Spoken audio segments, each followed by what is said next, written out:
नमस्कार, स्वागत है आपका हमारे न्यूज चैनल पर। वक्त हो चला दिन की बड़ी खबरों का।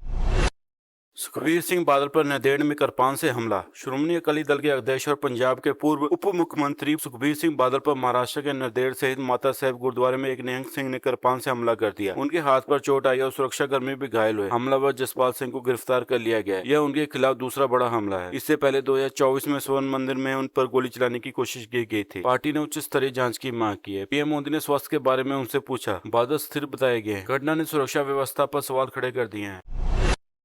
उत्तराखंड चमोली में सुरंग हादसा, 6 की मौत। चमोली के पिपलकोटी में एचडीसी के जल विद्युत प्रोजेक्ट की निर्माणाधीन सुरंग में पानी और मलबा घुसने से हादसा हुआ। 22 मजदूर अंदर फंसे थे। 20 बाहर निकाल लिए गए। 6 की मौत हो गई और 14 घायल हैं। 2 अभी भी फंसे बताए जा रहे हैं। लैंडस्लाइड के कारण मलबा और पानी घुसा। सेना, एनडीआरएफ, एसडीआरएफ और आईटीबीपी बचाव में जुटे हैं। मुख्यमंत्री पुष्कर सिंह धामी ने जो स्तर पर बचाव के निर्देश दिए हैं। भारी बारिश से स्थिति और बिगड़ गई है।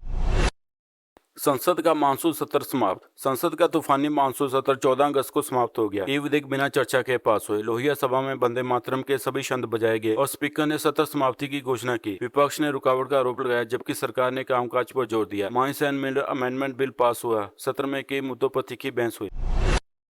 अमित शाह लोकसभा पहुंचे। गृह मंत्री अमित शाह इस मानसून सत्र में पहली बार लोकसभा पहुंचे। विपक्ष छात्र विरोध प्रदर्शन पर उनकी जवाबदेही मांग रहे हैं। सदन जल्द ही स्थगित करना पड़ा। यह घटना सत्र के आखिरी दिन की प्रमुख राजनीतिक घटना रही। विपक्ष ने पुलिस कार्रवाई का मुद्दा उठाया। शाह की उपस्थिति ने राजनीतिक चर्चा तेज कर दी है। एयर इंडिया के पायलटों का अनिवार्य dope test. Phuket Delhi flight के पायलट का marijuana टेस्ट पॉजिटिव आने के बाद एयर इंडिया और एयर इंडिया एक्सप्रेस के सभी 5000 से ज्यादा पायलटों के लिए अनिवार्य साइको एक्टिव सब्सटेंस टेस्टिंग शुरू कर दी गई है। कंपनी ने सुरक्षा पर जोर दिया। डीजीसीए नियमों के तहत कार्रवाई हो रही है। घटना ने एविएशन सेफ्टी पर बहस छेड़ दी। यात्रियों की सुरक्षा प्राथमिकता बताई गई है।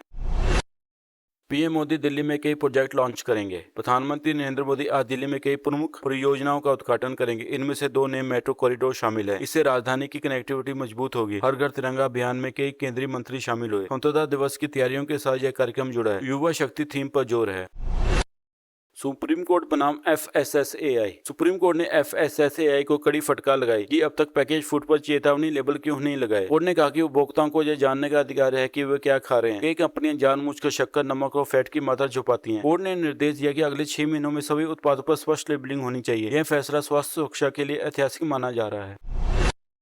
बार काउंसिल ऑफ इंडिया का बड़ा फैसला। बार काउंसिल ऑफ इंडिया ने नालसा यूनिवर्सिटी के 2026 बैच पर लगाया गया नामकरण प्रतिबंध कुछ ही घंटों में वापस ले लिया। पहले यह फैसला छात्रों के लिए कैरियर संकट बन गया था। छात्रों और शिक्षकों के विरोध के बाद बार काउंसिल ऑफ इंडिया ने अपना निर्णय बदल दिया। इस घटना ने कानूनी शिक्षा संस्थानों की स्वतंत्रता और बार काउंसिल ऑफ इंडिया की भूमिका पर बहस छेड़ दी है। अब छात्रों को राहत मिली है और वे अब बार में नामांकन कर पाएंगे। 1991 के जम्मू रेलवे ब्लास्ट का आरोपी 35 साल बाद गिरफ्तार। 35 वर्षों से फरार चले 1991 जम्मू रेलवे स्टेशन बम विस्फोट का मुख्य आरोपी को आखिरकार पुलिस ने गिरफ्तार कर लिया। आरोपी इतने सालों में पहचान बदलकर एक सफल व्यवसायी के रूप में जीवन बिता रहा था। जांच एजेंसियों के लिए इसे एक बड़ी रणनीतिक और सुरक्षा सफलता माना जा रहा है। राष्ट्रपति मुर्मू ने संगीत नाटक अकादमी पुरस्कार दिए। राष्ट्रपति द्रौपदी मुर्मू ने 100 से अधिक कलाकारों को संगीत नाटक अकादमी फेलोशिप और पुरस्कार प्रदान किए। भारतीय प्रदर्शन कला में उनके योगदान को सम्मानित किया गया। यह संस्कृति क्षेत्र की प्रमुख घटना रही। स्वतंत्रता दिवस से पहले कलाकारों का सम्मान उल्लेखनीय है।